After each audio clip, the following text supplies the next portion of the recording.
Assalamualaikum warahmatullahi wabarakatuh. Kembali lagi dengan saya Agung Prawira. Untuk materi kali ini, materi terakhir pada bab dinamika pendudukan ataupun demografi. Untuk judulnya yaitu mobilitas penduduk dan pengendaliannya. Mobilitas penduduk yaitu gerak atau perpindahan penduduk dari suatu wilayah ke wilayah lain dalam jangka waktu tertentu.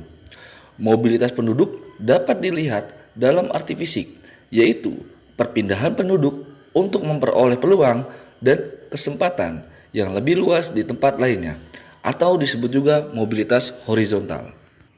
Sedangkan mobilitas itu dibedakan menjadi dua.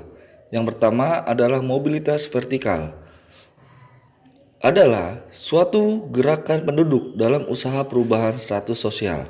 Contohnya, anak seorang buruh tani ingin menjadi pengusaha sukses, maka dia belajar keras agar mendapat beasiswa belajar ke luar negeri, dan sepulangnya nanti bekerja di sektor bisnis akhirnya bisa menjadi pengusaha sukses.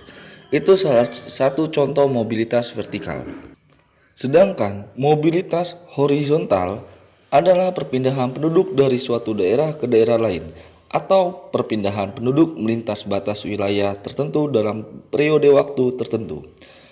Batas wilayah yang dimaksud yaitu batas administrasi seperti provinsi, kabupaten, kecamatan, dan kelurahan. Itu arti definisi mobilitas horizontal. Sedangkan mobilitas horizontal dibagi menjadi dua. Yang pertama ada migrasi, yaitu mobilitas penduduk yang bertujuan untuk menetap di daerah baru.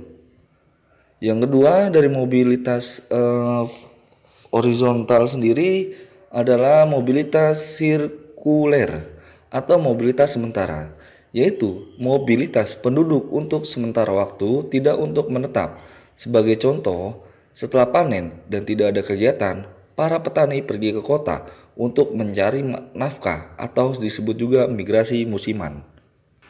Kemudian yang kedua adalah jenis-jenis mobilitas penduduk atau migrasi. Yang pertama ada migrasi antar negara, yaitu perpindahan penduduk dari suatu negara ke negara lain. Migrasi antar negara dibedakan menjadi yang pertama imigrasi, yaitu masuknya penduduk negara lain ke satu negara.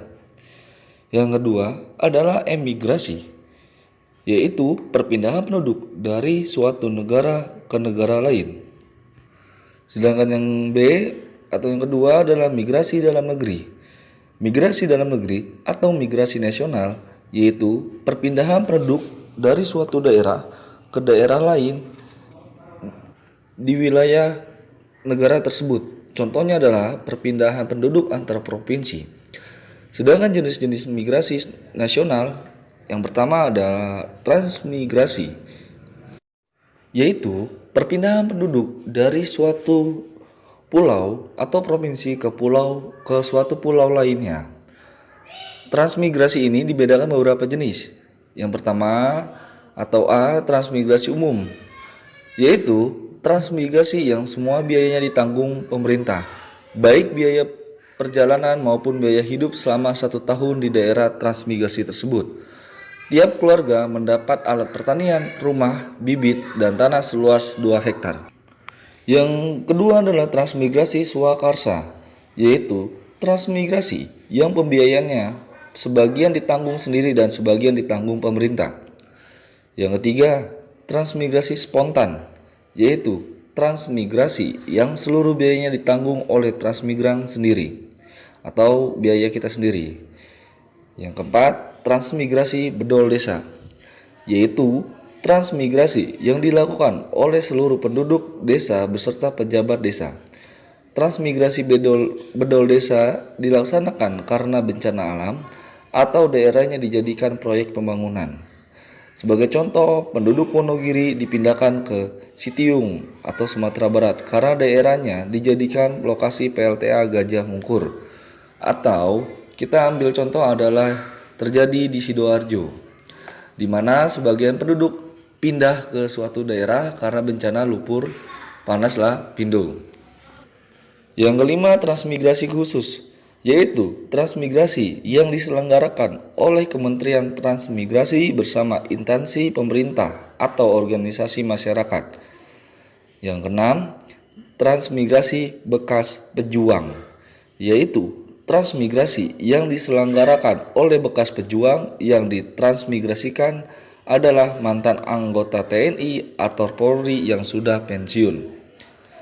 Tujuan dari diselenggarakannya transmigrasi yaitu meratakan persebaran penduduk Indonesia, mengurangi kepadatan penduduk Pulau Jawa, Bali, dan Lombok, meningkatkan kesejahteraan penduduk yang dipindahkan dan yang didatangi. Lalu kemudian tujuan selanjutnya menyediakan tenaga kerja untuk membangun di daerah-daerah yang jarang penduduknya dan memberi kesempatan kerja kepada petani yang menganggur di wilayah Pulau Jawa, Bali, dan Lombok.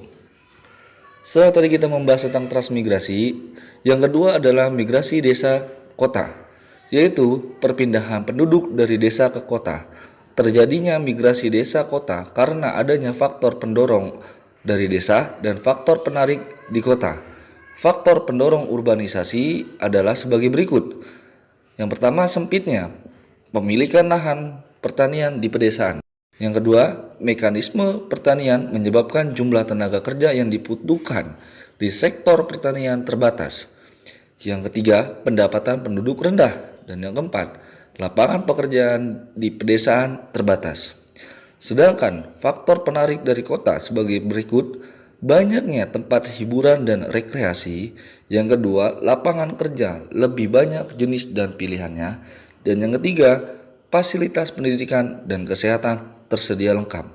Ini sempat dibahas pada materi kelas 12 semester 1. Artinya nanti kalian akan ketemu kembali materi tersebut di kelas 12 semester 1.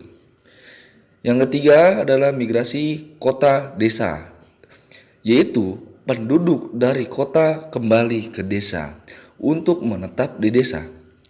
Migrasi kota desa biasanya terjadi faktor tertentu seperti sudah purna tugas atau selesai tugas, lalu kemudian tidak mendapat pekerjaan di kota karena tidak memiliki keterampilan khusus dan alih profesi menjadi petani di pedesaan. Artinya orang yang sudah merantau ke kota kemudian tidak ada kerjaan, dia kembali lagi ke suatu desa. Itu adalah migrasi kota desa. Setelah kita tadi membahas mobilitas penduduk, kemudian jenis-jenis mobilitas penduduk, dan yang ketiga pengendalian mobilitas penduduk. Pengendalian mobilitas penduduk sebagai berikut adalah melakukan transformasi kultural, yaitu merubah sikap mental dari budaya tradisional menjadi budaya modern yang siap bersaing sesuai karakter bangsa. Transportasi kultural tersebut mencangkup perubahan sikap mental baru seperti jujur, disiplin, dan suka bekerja keras. Lalu kemudian religius dan toleran terhadap orang lain, serta demokratis, santun, dan menghargai karya orang lain, dan cinta ilmu, serta belajar dengan tekun guna menyesuaikan dengan perkembangan iptek. Lalu kemudian kita akan mengendalikan suatu urbanisasi. Seperti apa dan bagaimana? Yang pertama adalah pembangunan industri tidak hanya di perkotaan tetapi disebar hingga wilayah pedesaan. Yang kedua, jaringan jalan dan transportasi diperluas hingga ke pedesaan sehingga penduduk desa yang bekerja di kota tidak perlu harus pindah tempat. Yang ketiga, pembangunan sarana dan prasarana pendidikan, kesehatan, hiburan, dan rekreasi juga harus sampai ke wilayah desa. Dan yang keempat, layanan umum kepada masyarakat pedesaan hendaknya ditingkatkan seperti layanan kesehatan, hiburan, dan pendidikan. Itu salah satunya agar kita mengendalikan suatu cara urbanisasi. Selanjutnya adalah materi terakhir, permasalahan kependudukan dan solusinya. Masalah kependudukan di Indonesia dapat dibedakan menjadi 3 kelompok. Yang pertama, masalah kualitatif, lalu kemudian masalah kuantitatif, dan masalah mobilitas penduduk. Yang pertama kita akan bahas adalah masalah kualitatif. Masalah penduduk Indonesia jika dilihat dari segi kualitatif meliputi masalah pendidikan, kesehatan, mata pencarian, lalu kemudian pendapatan dan indeks pembangunan manusia. Sedangkan masalah kuantitatif adalah jumlah penduduk yang besar, artinya suatu penduduk yang over atau kelebihan suatu wilayah, kelebihan kepadatan penduduk. Yang kedua atau B adalah pertumbuhan penduduk yang cepat. Yang ketiga persebaran penduduk tidak merata. Dan yang terakhir adalah masalah mobilitas penduduk. Masalah yang menjadi mobilitas kependudukan adalah mobilitas sirkuler, yaitu khususnya para pekerja yang pada waktu pagi pergi ke kota atau pusat kota, sorenya kembali ke tempat tinggalnya di pinggiran kota. Hal tersebut terjadi di kota-kota besar seperti di Surabaya, Jakarta, Medan, Makassar, Bandung, dan Semarang. Para pekerja sirkuler ini membutuhkan angkutan massal seperti bus umum, kemudian kereta listrik, dan angkutan massal lainnya. Nah, artinya ini permasalahan pada suatu ketepatan pekerjaan di penduduk kota. Jika tidak tersedia atau tersedia namun tidak mencukupi, maka akan terjadi kemacetan di mana-mana. Ya, yang seperti kita alami di kota-kota besar. Saya pernah mengalami yaitu di kota Bekasi, bagaimana ketika istilahnya setiap berangkat ke kampus mengalami kemacetan di setiap di kota, di jalan-jalan besar karena banyaknya pekerja untuk menuju suatu pekerjaannya. Nah, maka istilahnya itu salah satu masalah mobilitas penduduk.